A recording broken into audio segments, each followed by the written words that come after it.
ಕೆಡಿ ಚಿತ್ರಕ್ಕೆ ಇದೀಗ ಗಿಲ್ಲಿ ನಟ ಅವರು ಎಂಟ್ರಿ ಕೊಟ್ಟಿದ್ದಾರೆ. ಯಾವ ರೀತಿ ಅಂದ್ರೆ ಫಸ್ಟಿಗೆ ಮಾಸ್ಕ್ ಹಾಕೊಂಡ್ ಬಂದ್ಬಿಡ್ತಾರೆ. ಥಿಯೇಟರ್ ಒಳಗಡೆಗೆ ಎಂಟ್ರಿ ಕೊಡ್ತಾ ಅಲ್ಲಿ ಸೆಲೆಬ್ರಿಟೀಸ್‌ಗಳು ತುಂಬಾನೇ ಜನ ಇರ್ತಾರೆ. ಧ್ರುವ ಸರ್ಜಾ ಅವ್ರ ಕಂಪ್ಲೀಟ್ ಕೆಡಿ ಟೀಮ್ ಇರುತ್ತೆ. ಸೆಕ್ಯೂರಿಟಿ ಬೌನ್ಸರ್ಸ್‌ಗಳಿರ್ತಾರೆ. ಅವರ ಸಮ್ಮುಖದಲ್ಲಿ ಗಿಲ್ಲಿ ನಟ ಎಂಟ್ರಿ ಕೊಡ್ತಾರೆ. ಬಹಳನೇ ಖುಷಿಯಾಗುತ್ತೆ ಗಿಲ್ಲಿ ನಟಗೆ ಇಷ್ಟೊಂದು ಕ್ರೇಜ್. ಮತ್ತೆ ಬಿಡುಗಡೆ ಮಾಡಿಕೊಂಡು ಸಿನಿಮಾ ನೋಡೋಕೆ ಅಂತ ಈಗ ಬಂದಿರುವಂತದ್ದು ಗಿಲ್ಲಿ ನಟ ಅವರು. ಜನರಿಗೂ ಕೂಡ ಅಷ್ಟೇನೆ, ನೋಡುಗರಿಗೂ ಖುಷಿ ಆಯ್ತು. ಅಲ್ಲಿ ಸಾಮಾನ್ಯ ಜನರು ಏನು ಕೂಡ ಇರಲಿಲ್ಲ. ಎಲ್ಲ ಸೆಲೆಬ್ರಿಟೀಸ್‌ಗಳೇ ಇದ್ದಿದ್ದು. ಸಖತ್ತಾಗಿ ಎಲ್ಲರೂ ಕೂಡ ವೆಲ್ಕಮ್ ಮಾಡ್ಕೊತಾರೆ. ಗಿಲ್ಲಿ ನಟನನ್ನ ನೋಡಿ ತುಂಬಾನೇ ಖುಷಿ ಪಡ್ತಾರೆ.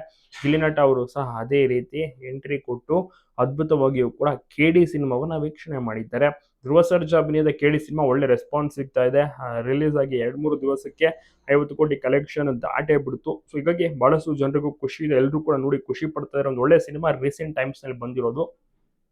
ಪ್ರೇಮ್ ನಿರ್ದೇಶನದಲ್ಲಿ ಗಿಲ್ಲಿ ಅವರು ಸಹ ಸಿನಿಮಾವನ್ನ ನೋಡಿ ಮೆಚ್ಚಿಕೊಂಡಿದ್ದಾರೆ, ಹಗ್ ಮಾಡ್ತಾರೆ. ಒಳ್ಳೆ ಸಿನಿಮಾ ಅಂತಲೇ ಹೇಳ್ತಾರೆ. ಯಾಕಂದ್ರೆ ಇತ್ತೀಚಿನ ದಿವಸಗಳಲ್ಲಿ ಅಂತ ಒಂದು ನೇಮ್ ಇರುವಂತ ಸಿನಿಮಾ ಬಂದಿರಲಿಲ್ಲ. ಎಲ್ಲರೂ ಕೂಡ ವೇಟ್ ಮಾಡ್ತಿದ್ರು ಒಂದೊಳ್ಳೆ ಸಿನಿಮಾವನ್ನ ನೋಡಬೇಕು ಅಂತ. ಹೀಗಾಗಿ ಈ ಸಿನಿಮಾ ನೋಡಿ ಎಲ್ಲರೂ ಖುಷಿ ಪಟ್ಟರು. ಎಸ್ಪೆಷಲಿ ಗಿಲ್ಲಿ ಅವರು ಸಹ ಅಷ್ಟೇ ಆರಾಮಾಗಿ ಕೂತು ಸಿನಿಮಾವನ್ನ ನೋಡ್ತಾರೆ. ಯಾವುದೇ ರೀತಿ ಅಡೆತಡೆಗಳು ಇಲ್ಲದೆ ನೋಡಿ ಎಂಜಾಯ್ ಸಹ ಮಾಡಿದ್ದಾರೆ ಸಿನಿಮಾವನ್ನ. ಕೆಡಿ ಸಿನಿಮಾದಲ್ಲಿ ವಿಶೇಷವಾಗಿ ದೊಡ್ಡ ಸ್ಟಾರ್ ಕ್ಯಾಸ್ಟಿಂಗ್ ಇದೆ. ದೊಡ್ಡ ದೊಡ್ಡ ಕಲಾವಿದರು ರವಿಚಂದ್ರನ್ ಅವರು, ರಮೇಶ್ ಅವರು, ಹೀಗೆ ಹಿರಿಯರು ಕೂಡ ಇದರಲ್ಲಿ ನಟಿಸಿದ್ದಾರೆ. ಸೊ ಹಾಗಾಗಿ ತುಂಬಾನೇ ಕುತೂಹಲ ಇದೆ. ಎಲ್ಲರೂ ಕೂಡ ನೋಡ್ತಾ ಇದ್ದಾರೆ. ಸೊ ಹಾಗಾಗಿ ಧ್ರುವ ಸರ್ಜಾ ಅವರ ಅಭಿನಯ ಅಂತೂ ನೆಕ್ಸ್ಟ್ ಲೆವೆಲ್. ಅವರ ಒಂದು ವೆಯ್ಟ್ ಕಡಿಮೆ ಮಾಡಿ ನಟಿಸಿರುವಂತದ್ದು ಬಹಳಷ್ಟು ಚೆನ್ನಾಗಿಯೂ ಸಹ ಮೂಡಿ ಬಂದಿದೆ. ಖುಷಿ ಪಟ್ಟಿದ್ದಾರೆ ಗಿಲ್ಲಿ ನಟ, ವಿಶ್ ಮಾಡಿದ್ದಾರೆ.